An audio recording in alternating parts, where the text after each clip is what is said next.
The cult of Baal, Wow, yes. B-A-L.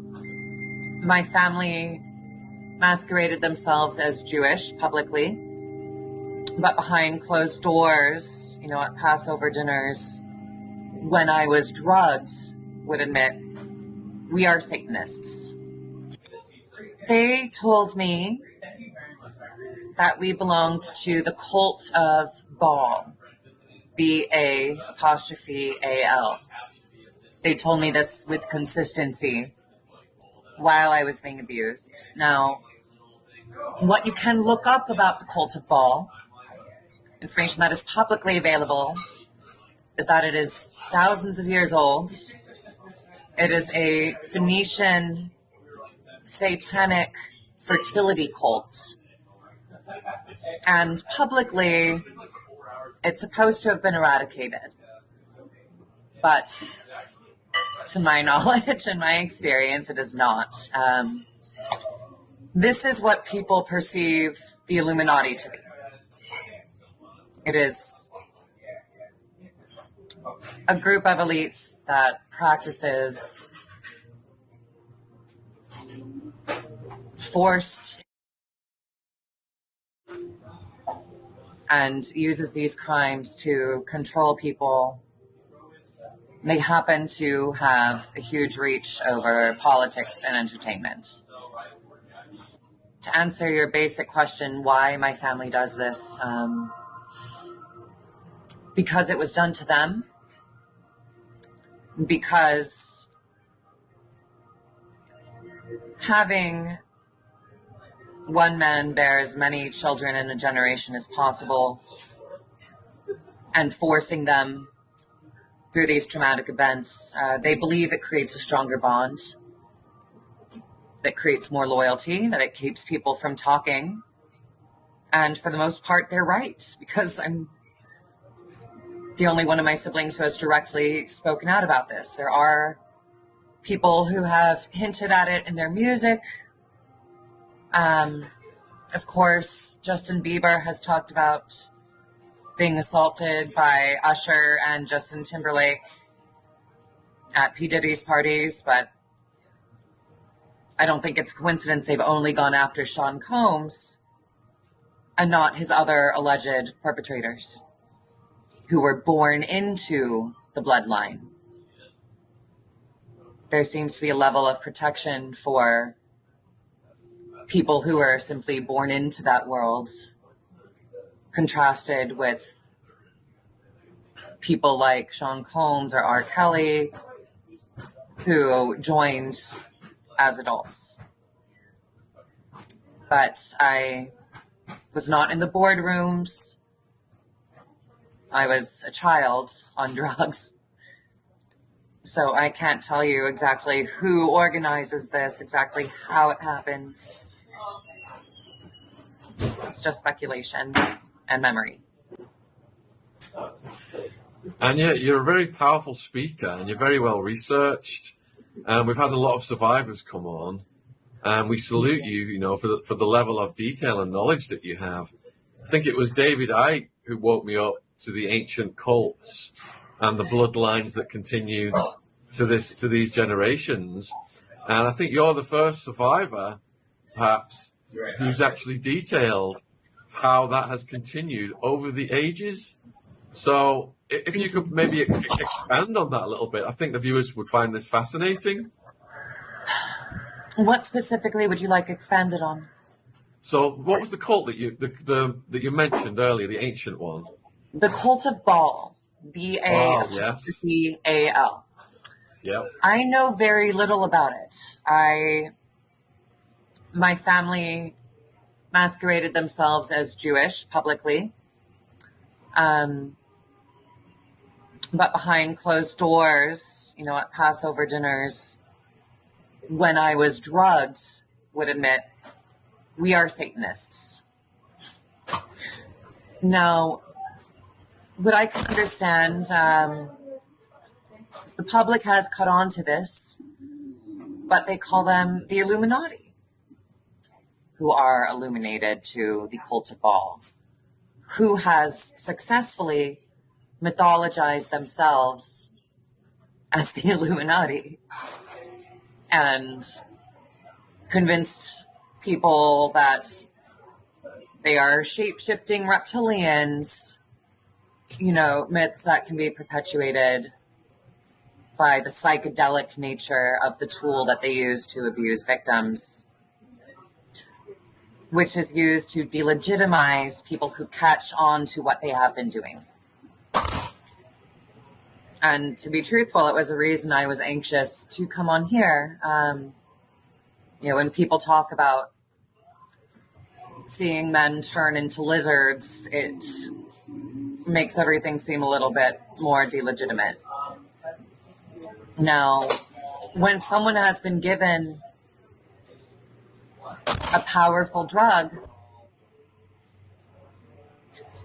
their minds can experience something like that. They can witness something like that. And it's something that kept me very confused as a child. I'm in the material world, in this plane. I'm being assaulted by my father, my uncles, my cousins. But my mind is somewhere else. My mind is going on this fantasy ride.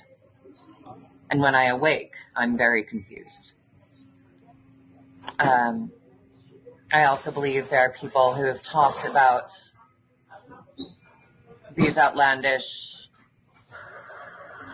metaphysical, impossible experiences intentionally to derail conversations about the cults and their power in media and politics.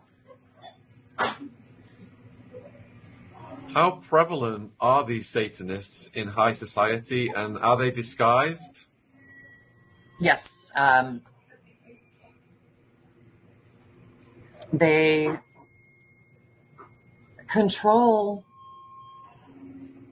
so much more than I think even I can understand. I told you my father boasted that his grandfather was Walt Disney.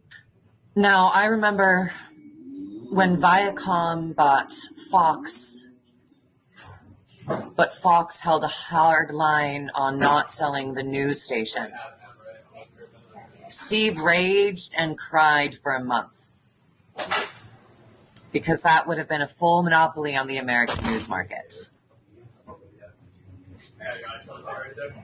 I remember meeting all sorts of politicians, American and foreign, and entertainers. I think the viewers would be very curious then about Jeffrey, and what's your view on his role in the apparatus? My understanding is that I met him in Aspen in 2007, and that was a reintroduction. My father said, "Hey, remember your Uncle Jeffrey?" And Jeffrey said, "Hey, Anya, it's great to see you again." Jelaine was there.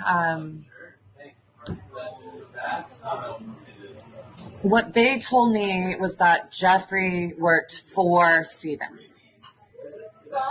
And as I've said, he is guilty for what he did to those teenage girls here in New York City and down in Florida and St. Andrews.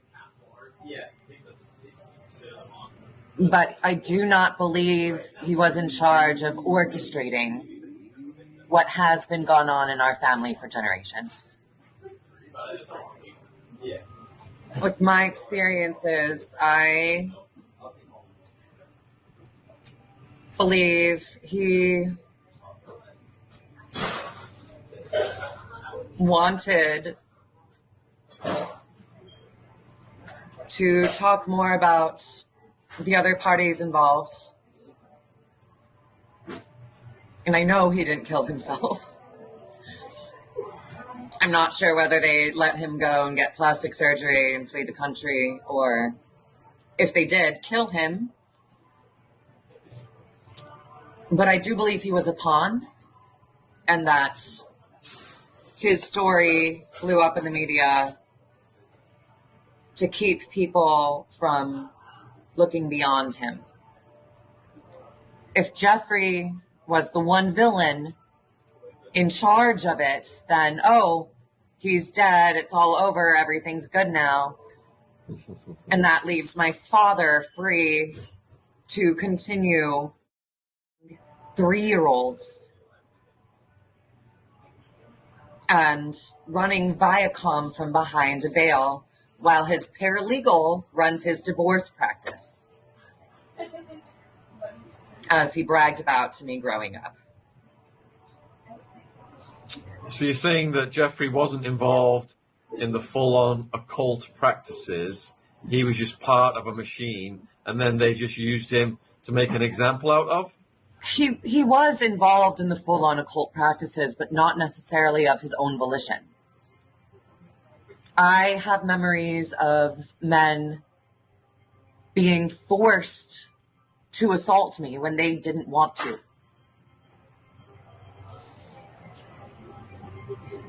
I remember one man, this brilliant comedic actor, actually his better dramatic work.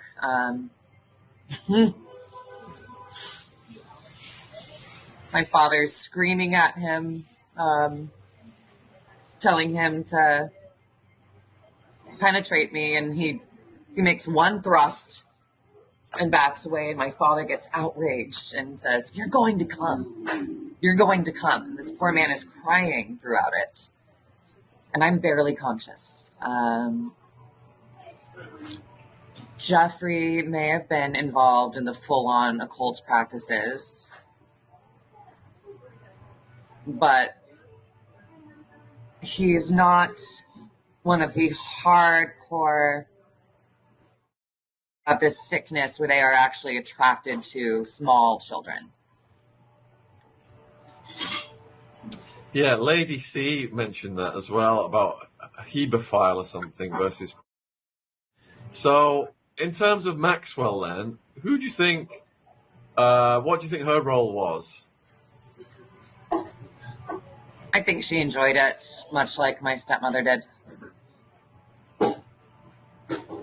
I think she is as guilty of as Jeffrey was. But I didn't know her very well. I don't even remember a conversation with her. I remember seeing her. I think she got off on the power of it. I think with men who engage in hebephilia, it's more of a sickness that arises from their own abuse. My grandfather, my alleged grandfather, Walt's son, who worked for the CIA, allegedly faked his death to remove himself from my mother because he was so sickened by what he could not control doing to her. I contrast that with my stepmother, who delighted in abusing me and laughed at me when I was incapacitated by the drug they had me on, and made fun of me drooling on myself, being unable to speak. I think with her and with Ghislaine, I'm certain they were abused as children themselves, but there's a different kind of psychopathy that grows within them where they get off on the power of it and abetting in these acts to please their partners. Now, Kari Epstein was more sexually attracted to me than she was to her husband, Stephen. But she did also do these things in order to stay in good graces with him. And that was more out of survival. Kari was a very broke cellist in her early adulthood with no familial support, whereas Ghislaine also comes from the aristocracy. She had access to her own funds independent of Jeffrey, so I can't speculate too much on what she gained from it out of psychopathic pleasure and sadism. A Schadenfreude of sorts. But I'm not a doctor. She was not a large presence in my life. And that speculation on her personality is primarily based on what I know about my stepmother. So would you say then that some of the techniques used on you would be classified under the MK Ultra program? Yes. Absolutely. Could you explain that? Could you explain that for viewers who are not familiar with MK Ultra? Okay. These drugs were administered to me when I was an infant. Macro doses were given every single time I was assaulted. And I was kept on micro doses the rest of the time in my waking life to maintain some control, some separation from my peers. I actually didn't realize until very recently that I was kept on micro doses, that I was kept on a small dose in my regular waking life. But upon analysis of what would happen when I went on school trips away from Denver for a few days at a time, we would take trips to Washington, D.C. or New York or California.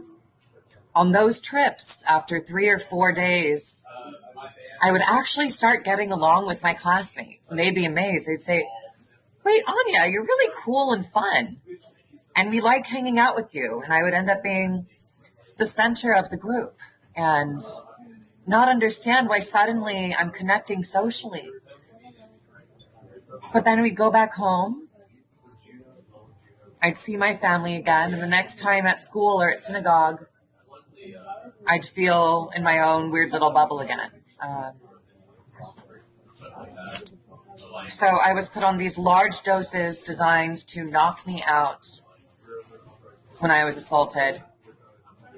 Small doses to keep me complacent the rest of the time. What this did essentially was sever my memory. Everything that happened to me, everything that was boasted about to me, that occurred on those large doses was locked away in what I thought was a nightmare fantasy world. I was primarily unconscious for the physical assaults. And if I was awake, I was so high, I thought it was my own nightmares.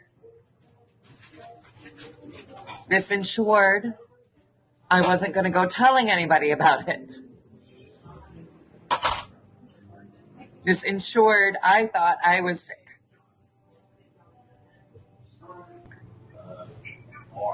My family does this. The Cult of Baal does this. They do MK Ultra because forging these trauma bonds forges more loyalty.